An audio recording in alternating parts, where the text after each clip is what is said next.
5G बहू। सुमित्रा जी का बेटा था अमित और बहू का नाम था अमृता। सुमित्रा जी की बहू की बातें सुनकर ऐसा लगता था कि जैसे वो बहुत इंटेलिजेंट है, क्योंकि उससे कभी भी कोई भी सवाल पूछो फट से जवाब दे देती थी। अरे भाई, उसके जवाब से तो गूगल भी पीछे रह जाता था। और इसलिए कम से कम सुमित्रा जी के घर में तो किसी को भी गूगल की जरूरत ही नहीं पड़ती थी। जब भी घर में कोई बात चलती, कोई कुछ भी कहता, तो अमृता फट से कह देती, ये तो मेरे साथ भी हुआ था, मुझे इसके बारे में सब मालूम है। एक दिन सुमित्रा जी अमित और अपनी बहू अमृता के साथ अमित के बुआ जी, फूफा जी यानी कि मुकेश और उर्मिला जी के यहाँ पर मिलने के लिए गए। अरे बहुत अच्छा किया अमित बेटा, इतने दिनों के बाद आए हो तुम। हाँ सुमित्रा भाभी, कभी तो आ जाया करिए अपने बच्चों को लेकर। आपकी बहू के आने से तो हमारे घर में भी रौनक आ गई है। वो क्या है ना, अमित ऑफिस के काम में बहुत बिजी रहता है, इसलिए उसे तो वक्त ही नहीं मिल पाता। अच्छा, लगता है नौकरी काफी मुश्किल है अमित की। अरे नहीं फूफा जी, ऐसी कोई बात नहीं है। आप तो जानते हैं ना प्राइवेट जॉब में कितना काम होता है। अरे कोई समझे ना समझे, मुझे तो पता है प्राइवेट नौकरी में इतना काम करना पड़ता है कि इंसान की आफत आ जाती है। लेकिन बेटा, तुमने तो कभी जॉब की ही नहीं, तुम्हें कैसे पता? अरे जॉब नहीं की तो क्या हुआ मम्मी जी, सब जानती हूँ मैं। सबसे पहले ऑफिस में जाओ, वहां पर अपनी एंट्री डालो, उसके बाद दिन भर सिस्टम पर बैठकर काम करो। चारों तरफ कैमरे लगे होते हैं, आप अपनी नजर इधर की उधर नहीं कर सकते। उसके बाद दिन भर बॉस की चिक चिक सुनो, वो अलग से। यही सब होता है, मुझे ना सब पता है। अरे बहू रानी तो काफी इंटेलिजेंट है, हर बात की खबर है इसको। थोड़ी देर बाद, अब देखिए सुमित्रा भाभी, इतने दिनों के बाद आई हैं आप, खाना खाकर ही जाना, ऐसे तो मैं आपको जाने नहीं दूंगी। वैसे बुआ जी, खाने में क्या बनाया है? वो क्या है ना बेटा, आज तुम्हारी बुआ जी की तबीयत थोड़ी ठीक नहीं थी, इसलिए हमने सोचा कि जब तुम लोग यहाँ आ जाओगे तो बाहर से खाना मंगवा लेंगे और साथ में बैठकर खाएंगे। लेकिन बस प्रॉब्लम इतनी सी है कि मुझे बाहर से खाना ऑर्डर करना नहीं आता। सोचा जब अमित आएगा तो उसी को बोल दूंगी। अरे मुझे आता है ना, मैं कर देती हूँ ऑर्डर। बताइए क्या क्या मंगाना है आपको? इटालियन, कॉन्टिनेंटल, इंडियन, पंजाबी, सब पता है मुझे। क्या बात है बहू, क्या घर में भी खाना रोज बाहर से ऑर्डर करती हो? अरे नहीं बुआ जी, ऐसी कोई बात नहीं है, बस मुझे ना सब पता है। कोई बात नहीं अमृता, मैं अपने फोन से ऑर्डर कर देता हूँ। अरे क्या बात है, आजकल ऑनलाइन डिलीवरी पर कोई ऑफर नहीं चल रहा है, वरना काफी पैसे बच जाते। कैसी बात करते हैं अमित, मैं कह रही हूँ ना मुझे सब पता है। मुझे एक बहुत अच्छा ऑनलाइन डिलीवरी वाला मालूम है, जहाँ पर 50% ऑफ मिल जाएगा। और आज तो वैसे भी फ्राइडे है ना, फ्राइडे को तो उस पर 50-70% ऑफर मिलता ही मिलता है। अरे क्या बात है, इसके बारे में तो मुझे पता ही नहीं था। अरे बेटा, जिस चीज के बारे में किसी को पता नहीं होता, हमारी बहू को पता होता है। एक काम कर, तू उसी को ऑर्डर करने दे। क्या बात है अमृता बेटा, तुम तो बहुत इंटेलिजेंट हो, सब कुछ जानती हो। कुछ दिनों के बाद सुमित्रा जी की कुछ सहेलियां उनसे मिलने के लिए आती हैं। अरे सुमित्रा बहन कैसी हो, बहू कैसी है तुम्हारी? अरे पूछिए मत, बहुत इंटेलिजेंट है मेरी बहू, सब कुछ जानती है। क्या बात है, बहू के आने के बाद तो औरतें दुखी हो जाती है, लेकिन तुम तो बहुत खुश लग रही हो। वो क्या है ना, मेरी बहू है ही इतनी अच्छी। अरे तो बुलाओ ना, हमारे साथ बैठेगी, बातें करेंगी तो हमें भी अच्छा लगेगा। सुमित्रा जी अमृता को बाहर बुलाती हैं और उसके बाद सब लोग बातें करने लगते हैं। क्या बताऊं, कुछ दिनों से घुटनों में इतना दर्द हो रहा है कि चला भी नहीं जाता। अब बुढ़ापे में तो ये सब चलता ही रहता है, क्या कर सकते हैं। आंटी जी, आप योगा करिए, योगा और साथ में ना काले तिल खाया करिए, आपके घुटनों का दर्द भाग जाएगा। लेकिन तुमको ये सब कैसे पता बेटा? अरे मेरे भी घुटनों में दर्द होने लगा था, मैंने योगा किया और काले तिल के साथ गुड़ मिलाकर उनके लड्डू बनाकर खाए, एकदम ठीक हो गए हैं मेरे पैर। अमृता, ये तुम क्या कह रही हो? इतनी कम उम्र में तुम्हारे पैरों में दर्द कैसे हो सकता है? अरे मम्मी जी सच कह रही हूँ, एक बार अगर कोई ये नुस्खा अपना लेना बस मजा आ जाए। ठीक है बेटा, अगर तुम कहती हो तो मैं ये करके देखती हूँ। मुझे सब पता है आंटी जी, ये मेरे साथ हो चुका है, इसीलिए तो बता रही हूँ मैं आपको, ऐसे नहीं बताती किसी को। कुछ दिनों के बाद अमित अमृता को अपने दोस्तों के साथ घूमने के लिए ले जाता है। क्या यार, क्या जिंदगी हो गई है। सारा दिन ऑफिस का काम करते रहो, अपनी हेल्थ पर तो ध्यान ही नहीं दे सकते। अरे क्यों नहीं दे सकते अपनी हेल्थ पर ध्यान? सब दे सकते हैं, इंसान चाहे तो कुछ भी कर सकता है। क्या बात है भाभी, आप इतनी श्योरिटी के साथ कैसे कह सकती हैं?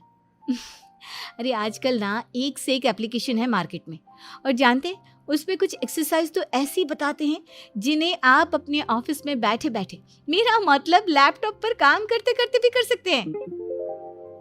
अमृता, ऐसी एक्सरसाइज के बारे में तो मुझे भी नहीं पता था, तुम्हें कैसे मालूम? अरे मुझे सब पता है, हर चीज की खबर रखती हूँ मैं, जानते हैं ना आप। लेकिन ऐसी कौन सी एप्लीकेशन है और ऐसी कौन सी एक्सरसाइज है भाभी? एक मिनट, मैं आपको अपने मोबाइल में दिखाती हूँ। अरे वाकई में भाभी तो सही कह रही हैं। देखो यार, इसमें कितनी अच्छी एक्सरसाइज दिखाई गई है। अपनी चेयर पर बैठे बैठे एक्सरसाइज भी कर लो, काम भी और हेल्थ भी। वाह भाभी वाह, मजा आ गया। लेकिन अमृता, तुम्हें इस बारे में कैसे पता? अब मेरे साथ जो चीज हो चुकी है उसके बारे में तो मुझे पता होगा ही ना अमित। मतलब तुम कब ऑफिस में काम करने गई जो तुमने ऑफिस करते करते एक्सरसाइज की? मैं जो किचन में काम करती हूँ अमित, घर के काम, वो किसी ऑफिस के काम से काम है क्या? बस मैं भी वो सब करते करते इनमें से कुछ एक्सरसाइज ट्राई कर लेती हूँ, इसीलिए मुझे सब पता है। सही है यार, तुम तो बहुत इंटेलिजेंट हो। कुछ दिनों के बाद ये क्या है, एक दोस्त ने मेरे साथ एक मजाक किया है लेकिन समझ में ही नहीं आ रहा। अरे बेटा, तो अमृता से पूछ लेना, उसके पास कोई ना कोई जवाब जरूर होगा। ठीक कहती है मम्मी जी, मैं सब जानती हूँ। लेकिन अमृता, ये थोड़ा मुश्किल है, सोच लो। मेरे लिए कुछ भी मुश्किल नहीं, दुनिया की कोई भी पहेली हो मैं चुटकी में सॉल्व कर लेती हूँ। अच्छा ठीक है, देखो मेरे दोस्त ने मुझे एक खाली पेपर दिया है और कहा है कि इस पर उसने मेरे लिए कुछ मैसेज लिखा है। अब एक बात बताओ यार, खाली पेपर पर, I mean, जिस पर कुछ भी नहीं लिखा हुआ, उसे मैं कैसे पढ़कर बताऊं? अरे बस इतनी सी बात, इसे तो मैं चुटकियों में सॉल्व कर दूंगी अमित। लेकिन कैसे बहू, इस पेपर पर तो वाकई में कुछ नहीं लिखा हुआ, एकदम खाली पेपर है, कैसे, क्या पढ़ोगी तुम? अमित, एक छोटा सा काम करो, जल्दी से एक मोमबत्ती लेकर आओ। अरे बहू, पेपर में आग लगाने का इरादा है क्या? नहीं मम्मी जी, इस पेपर पर अमित के दोस्त का लिखा हुआ मैसेज पढ़ने का इरादा है। अमित कैंडल लेकर आता है। अब ना बस इस पेपर को धीरे धीरे कैंडल के ऊपर घुमाते रहो, देखना 2 ही मिनट में मैसेज आपकी आंखों के सामने होगा। अच्छा ठीक है, मैं ऐसा करके देखता हूँ। 2 मिनट के बाद, अरे वाकई में इस पर तो अक्षर बनने लगे, लेकिन ये हुआ कैसे? और अमृता, तुम्हें कैसे पता? बहुत सिंपल है मम्मी जी, अमित के दोस्त ने नींबू के रस से मैसेज लिखकर उसे सुखा दिया। अब अगर मैसेज पढ़ना हो ना तो पेपर को आग के सामने ले जाओ और लेटर्स अपने आप उभर कर आ जाते हैं। वाह बहू, लेकिन तुम ये सब कैसे जानती हो? अरे मम्मी जी, जब मैं छोटी थी ना तो अपनी सहेलियों के साथ ऐसे ही गेम खेला करती थी। ये तो मेरे साथ कितनी बार हो चुका है, मुझे सब पता है। थैंक यू यार अमृता, तुम्हारी वजह से हमें कुछ भी सोचने की जरूरत ही नहीं पड़ती, तुम सब कुछ बता देती हो। कुछ दिनों के बाद सुमित्रा जी को अमृता के प्रेग्नेंट होने की खुशखबरी मिलती है और सुमित्रा जी अमृता को डॉक्टर के यहाँ लेकर जाती है। देखिए सुमित्रा जी, आपकी बहू की तबीयत बिल्कुल ठीक है, किसी भी तरह की चिंता करने की कोई ज़रूरत नहीं है, लेकिन हाँ, उनको आयरन वाली डाइट खाने की बहुत ज़रूरत है। ठीक है डॉक्टर साहब, आप बता दीजिए मैं अपनी बहू को क्या क्या खिलाऊं ताकि उसकी तबीयत ठीक रहे और आने वाले बच्चे की भी। अरे मम्मी जी, इसमें डॉक्टर से पूछने की क्या ज़रूरत है, किशमिश है, अनार है, पालक है, ये सब खाना चाहिए, आयरन का लेवल बिल्कुल बराबर रहता है। अरे वाह, आपकी बहू तो सब कुछ पहले से ही जानती है। ये तो बहुत अच्छी बात है। देखो, आयरन के साथ तुम्हें कैल्शियम भी खाना होगा। जानती हूँ मैं, अगर आयरन की खाली सप्लीमेंट लेते हैं और कैल्शियम नहीं लेते तो बॉडी उसे अच्छे से एब्जॉर्ब नहीं कर पाती। सब पता है मुझे। बहू ये भी मालूम है? हाँ मम्मी जी, आप तो जानती है ना, मुझे सब पता है। आपकी बहू की बातें सुनकर अच्छा लग रहा है। मुझे ऐसी बहुत कम लड़कियां मिलती हैं जिन्हें इतनी नॉलेज होती है, सारे सवालों के जवाब देती है। और हमारे इंडिया में तो वैसे भी हालात बहुत खराब है। बिल्कुल ठीक कह रहे हैं आप डॉक्टर साहब, लेकिन मैं उन लड़कियों की तरह नहीं हूँ। बहुत ख्याल रखती हूँ मैं हर चीज़ का।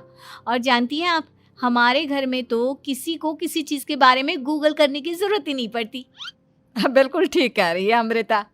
अरे कुछ भी पूछ लो इसे, सब पता होता है। अरे वाह, तुम तो बड़ी कमाल की लड़की हो। चलो, ये तो बहुत अच्छी बात है, लेकिन फिर भी डॉक्टर की सलाह पर पूरा ध्यान देना चाहिए। वैसे क्या चाहिए तुम्हें, बेटा या बेटी? अरे डॉक्टर साहब, कुछ भी हो जाए, बस बच्चा अच्छे से हो जाना चाहिए। मुझे तो दोनों में से किसी से कोई भी परेशानी नहीं। और सुमित्रा जी, आप? डॉक्टर मैडम, मुझे तो लड़के और लड़की में कभी भेद करने की आदत ही नहीं है। पोता आए या पोती, मेरे लिए तो दोनों एक बराबर है। सुनकर अच्छा लगा। वैसे आप जानती हैं, हमारे यहाँ पर तो लोगों को बड़ी बेचैनी रहती है ये जानने की कि पेट में लड़का है या लड़की, लेकिन विदेशों में ऐसा नहीं होता। हाँ, वहाँ पर तो सब कुछ पहले से ही बता देते हैं ना। ये भी कोई बात हुई भला? लेकिन तुम्हें कैसे पता कि वहां पर सब कुछ पहले ही बता देते हैं? अच्छा हाँ, तुम तो सब कुछ पहले से ही जानती हो ना। तुम्हारे साथ तो सब कुछ पहले से ही हो चुका होता है। नहीं मम्मी जी, ये तो मेरे साथ पहली बार हो रहा है, इसलिए मैं ये डायलॉग नहीं बोल सकती। अमृता की बात सुनकर सुमित्रा और डॉक्टर दोनों हंसने लगते हैं।